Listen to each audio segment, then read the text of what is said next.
America.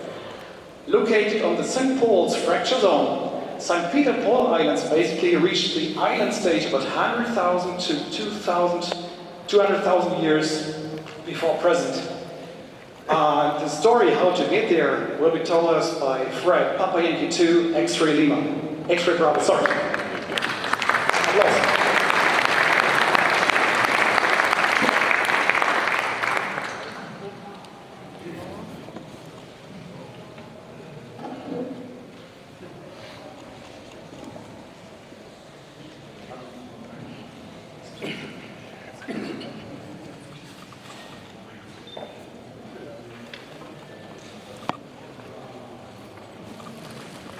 Good afternoon, ladies and gentlemen.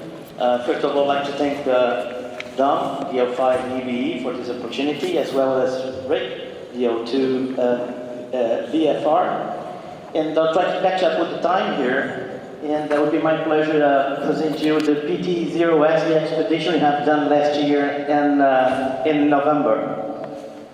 So, this is the PT0S group. You have Tommy here, stand up, Tommy. Hotel Alpha 7 radio.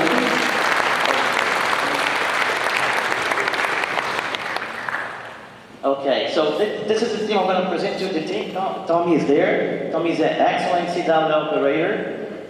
You might know George, Alpha 7 Japan Victor. George is crazy about 160 meters. He's one of the guys that know the most how to put up a very strong scene on low bands close to the salt water. And we profited from his knowledge. Then you see Peter. Sorry, trying to get used with this. Peter is DP5 X-ray. You might know him. Peter is a very good SSB operator and crazy about 6 meters as well. And then to see me, mostly I am a CW operator as well. I do 6 meter, I enjoy low bands as well. So, a little overview about the rocks. The rocks was discovered in 1511 by a squad of Portuguese caravels that were selling to India. And I think they were lost. You know, they were close to the rocks. And one of the caravels hit the rock.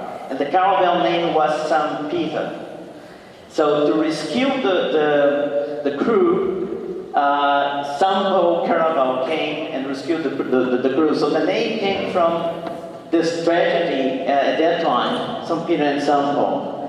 The location is about 1,000 kilometers from Natal, in the northeast of Brazil, and 630 kilometers from PY04, which is Fernando de Noronha, that you might well know. It's consisted of about 15 islands. I'm going to show you a little map in a minute. Just one island, one little rock, is landable.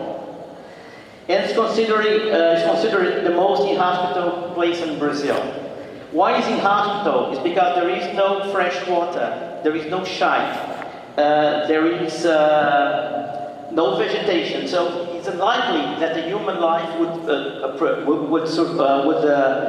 prevail such those conditions without technology. And just to have an idea, before 1920, I think it's very unlikely that anyone would be on the rocks. Perhaps some boats that hit the rocks and people survived on the rocks, but they would eventually die because there is no water. Before fishermen and the military, the largest group of persons that visited the rocks were probably HAMRADIO operators. So we are the third. You see that we have a scientific station over there that's been recently constructed. And after that, there is a rotation of scientists that I'm going to show you in a minute. So the rocks experimented much more people. So there is the actual location.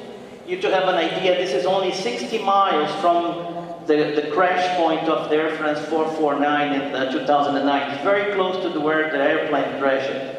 So it's very deep. It's about 4,000 meters deep around the rocks. If you go like 20, 30 meters, about 1,000 meters deep. It's very deep. and there is no way to you know, you might remember when the plane crashed, to get the black box was very complicated.